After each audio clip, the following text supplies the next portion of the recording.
Bonjour, bienvenue dans cette nouvelle vidéo qui porte sur les projets en agriculture. Alors, avant d'aller plus loin, il faut savoir que cette vidéo, comme toutes les autres, porte plutôt sur un niveau Bac Pro CGA ou BTS métier de l'élevage. Mais en aucun cas, elles sont suffisantes pour le niveau BTS Axe Agri. Donc, je tiens à le signaler quand même avant que vous puissiez visionner cette vidéo. Mais celle-ci aura finalement quelques raccourcis pour faciliter les apprentissages. Alors, pour commencer, il est essentiel d'identifier la nature d'un projet. Un projet, il peut être de confort, mais il peut aussi être pour la rentabilité. L'investissement dans du foncier pour agrandir la SAU, ça va se traduire par une augmentation potentiellement de la scope derrière. On a vraiment un projet qui est axé sur la rentabilité. Bon, on peut avoir un projet de confort aussi. Un projet de confort, ça va être un projet sur un tracteur qui est suspendu au niveau du pont, de la cabine, et vraiment il y a un super fauteuil parce que l'agriculteur a des problèmes de dos, et donc il fait le choix d'optimiser la suspension pour que la conduite en tracteur soit agréable. À ce moment-là, on est dans un projet de confort, on n'est pas dans un projet de rentabilité. Ce n'est pas cet investissement-là qui va augmenter la rentabilité de l'entreprise. Et des fois, et même souvent, on a des investissements qui sont mixtes et des projets qui sont mixtes.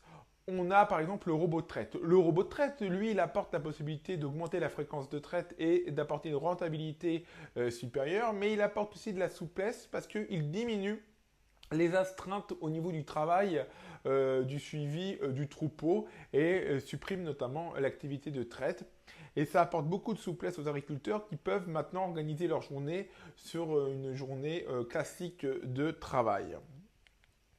Alors, avant d'aller plus loin, qu'il s'agisse d'un projet de confort, qu'il s'agisse d'un projet de rentabilité ou mixte, il faut avoir en tête qu'aujourd'hui, dans les exploitations agricoles, et c'est compliqué à la fois, il faut être résilient. Résilient, c'est satisfaire ses besoins en prélèvement privé. Ça veut dire que lorsque je suis agriculteur, lorsque je m'installe, je suis en droit d'avoir une rémunération digne et correcte pour pouvoir vivre. On sait très bien que c'est un sujet d'actualité qui est souvent revenu, mais il ne faut pas oublier que c'est la priorité principale. Je souhaite me prélever combien? Qu'est-ce que je mets en face pour y arriver? Deuxièmement, pour être résilient, il faut la trésorerie. Les exploitations aujourd'hui qui ont du mal à respirer, ce sont souvent des exploitations qui manquent de trésorerie. Il faut de la trésorerie pour apporter de la sérénité et pour pouvoir piloter des investissements plus sereinement. Et donc, je l'ai dit tout à l'heure en parlant du robot de traite, il ne faut pas oublier la dimension sociale. Souvent, la dimension sociale en agriculture est la grande oubliée. On parle d'environnement, on parle de rentabilité. C'est souvent le cas lorsqu'on entend les différents débats à la télé sur l'interdiction de divers produits phytosanitaires. On prend en compte la dimension écologique, la dimension économique, mais on ne prend pas en compte la dimension sociale. Et celle-ci est la grande oubliée, je trouve, des questions agricoles.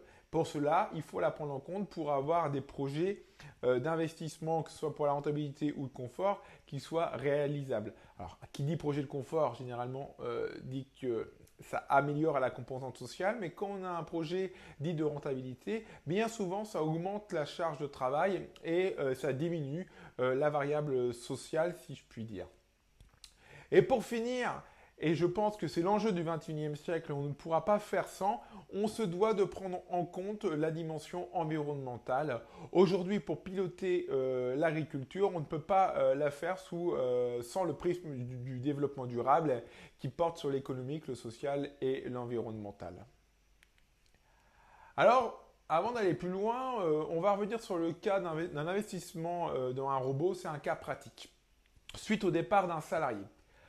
Alors, ce qui est essentiel dans un premier temps, c'est de déterminer un besoin de BE et de déterminer la nouvelle annuité. La nouvelle annuité qui va être liée à l'investissement à un robot de 150 000 euros sur 7 ans à 4%. Et la question, c'est est-ce que c'est envisageable? Alors, vous avez les différentes informations. Vous, lorsque vous allez regarder la vidéo, vous pourrez faire des allers-retours pour retrouver ces différentes informations. Ce qui est essentiel, c'est de s'inspirer de ce qu'on appelle un budget partiel. Là, je ne l'écris pas comme tel parce que j'ai tendance à à le réinterpréter, à le modifier. Mais comme je l'ai dit tout à l'heure, je fais des raccourcis, c'est volontaire. En tout cas, le budget partiel, lui, il recense les éléments favorables et défavorables. Et là, qu'est-ce qu'on identifie comme élément favorable à l'installation d'un robot de traite? Ça sous-entend qu'avant, on avait un système de salle de traite classique ou de roto. Donc, on a un niveau social, on a moins de tâches quotidiennes d'astreinte, on n'a plus la monotâche de la traite. On a potentiellement moins de troubles TMS, les troubles musculo-squelettiques. On a une charge de travail qui est finalement aussi importante, contrairement à ce que l'on pense. Avec un robot de traite, on ne diminue pas la charge de travail, mais on la lisse dans le temps, ce qui est appréciable. En élément défavorable, au niveau social, on a l'assistance téléphonique H24. Si le robot a un problème, on peut se lever à 2 heures du matin si on est de permanence. On a des vélages réguliers, donc ça c'est de la surveillance à avoir. En système robot, on ne peut pas avoir des vélages groupés. Et on a une charge de travail, donc potentiellement, qui est supplémentaire par rapport à ce suivi. Même si ça, c'est à nuancer. Alors, pour continuer, les conséquences environnementales avec un robot de traite, finalement, sont très hétérogènes. Si historiquement, les premiers robots de traite étaient dans des systèmes maïs-soja, on pouvait très bien critiquer le fait que les vaches ne pâturaient pas et la dépendance au soja brésilien. Avec le temps, on se rend compte qu'on a des agriculteurs qui font le choix de mettre que du colza et pas de soja brésilien qui participe à la déforestation amazonienne malheureusement. Et on a aussi même des éleveurs qui développent les systèmes robots avec du pâturage. Donc les premières critiques que l'on rencontrait avec le robot sont désormais à nuancer. Par contre, avant d'aller plus loin, il est essentiel de calculer le besoin de BE. Pour calculer le besoin de BE, dans un premier temps, on détermine l'ancien EBE. Et donc, vous regardez la formule, on est pour le BE à 150 euros x 600 milliers de litres de lait. Voilà pourquoi c'est 600 et pas 600 000. Et on a les 20 hectares à 350 euros de BE, ce qui nous donne un EBE actuel de 97 000 euros. Ce qui est très bien pour un agriculteur qui est seul sur son exploitation en système dit classique conventionnel. Alors maintenant, ce qui est important, c'est de déterminer les composantes de l'EBE. À quoi sert-il l'EBE? Il sert finalement à financer les prélèvements privés, ce qui est essentiel, mais aussi les annuités et une marge de sécurité qui doit, elle, représenter, on l'a vu dans notre vidéo, au minimum 10% de l'EBE. La question est finalement, est-ce que l'annuité robot peut être, entre guillemets, avalée par le nouvel EBE? Alors pour calculer l'annuité robot, on fait une suite géométrique qui est visible là sur la diapositive et on obtient une annuité de 24 991 euros et 44 centimes. Ça, c'est une nouvelle annuité à ajouter aux anciennes. Alors, il faut savoir qu'en réalité, les annuités ont tendance à, mais même c'est sûr, varient chaque année.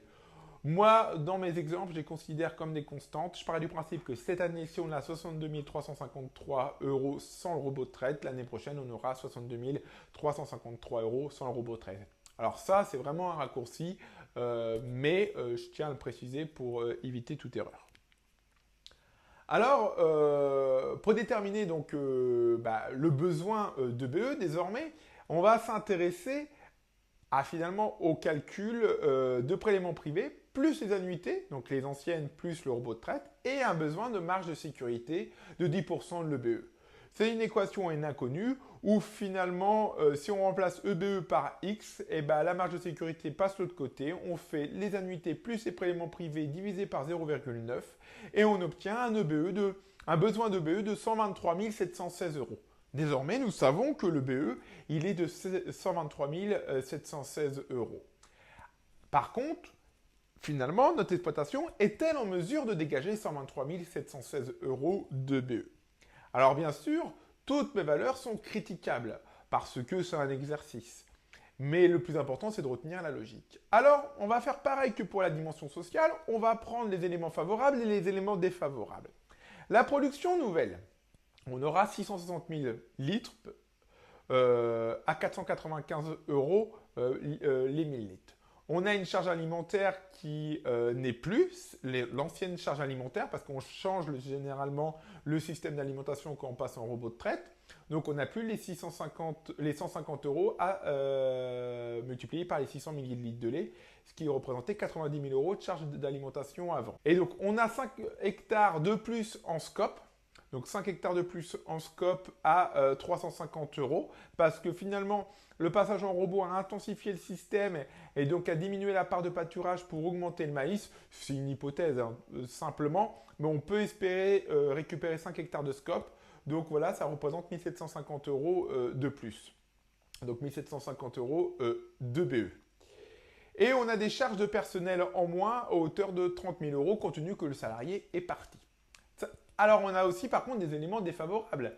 On a un nouveau coût alimentaire qui est de 170 euros les 1000 litres, donc fois 660 millilitres de lait. Ça fait un nouveau coût alimentaire de 112 200 euros. On a l'ancien produit lait que l'on n'a plus, qui est de 600 milliers de litres de lait à 495. Donc, on a 297 000 euros qu'on n'avait pas avant. Alors là, c'est pareil, vous pouviez faire la différence directement et prendre que les 60 000 en éléments favorables. Libre à chacun de faire comme il le souhaite. Et on a les charges de structure supplémentaires qui sont liées à l'eau, l'électricité et l'entretien du robot de traite, ce qui nous représente 421 200 euros d'éléments défavorables.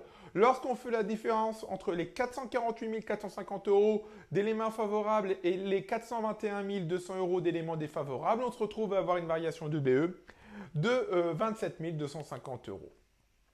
Alors, est-ce que c'est faisable? Eh bien oui, parce que ça nous donne un EBE de 124 250 euros, 97 000 euros plus 27 250. Ça fait 124 250 euros. On constate qu'on est au-dessus des 123 716 euros. Alors ça, bien sûr, c'est avec des valeurs plutôt théoriques. C'est à nuancer dans la réalité. Alors, je vous ai fait une capture d'écran d'un fichier Excel que j'ai réalisé pour, comment dire, faire une matrice de gain. Finalement, qu'est-ce qu'on a constaté? C'est que s'il y a des variables qui vont être amenées à bouger potentiellement dans les mois prochains et dans les années à venir, les deux variables mentionnées, ça va être le prix du lait, que l'on ne connaît pas, et le coût alimentaire qui peut connaître une inflation très importante, notamment avec un contexte géopolitique qui est très compliqué. Les annuités, elles, liées au robot, elles ne vont pas bouger pendant 7 ans. On sait qu'on aura le même montant d'annuités.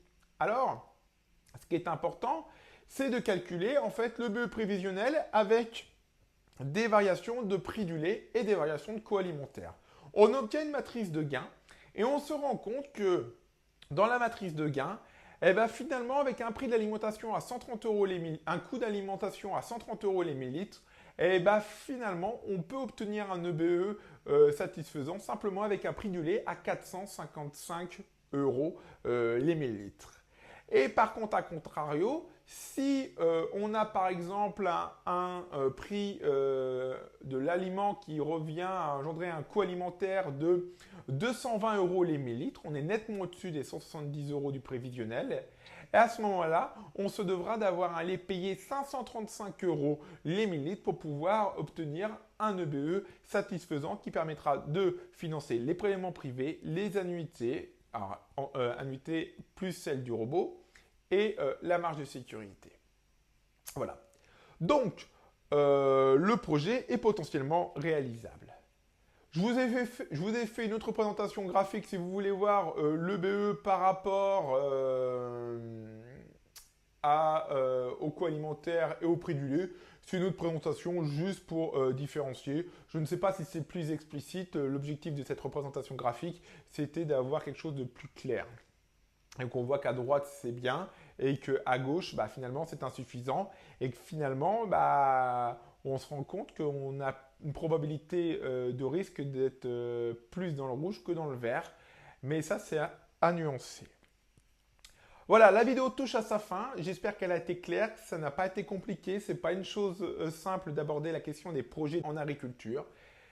En espérant que cette vidéo vous a plu, je vous remercie et vous dis à bientôt.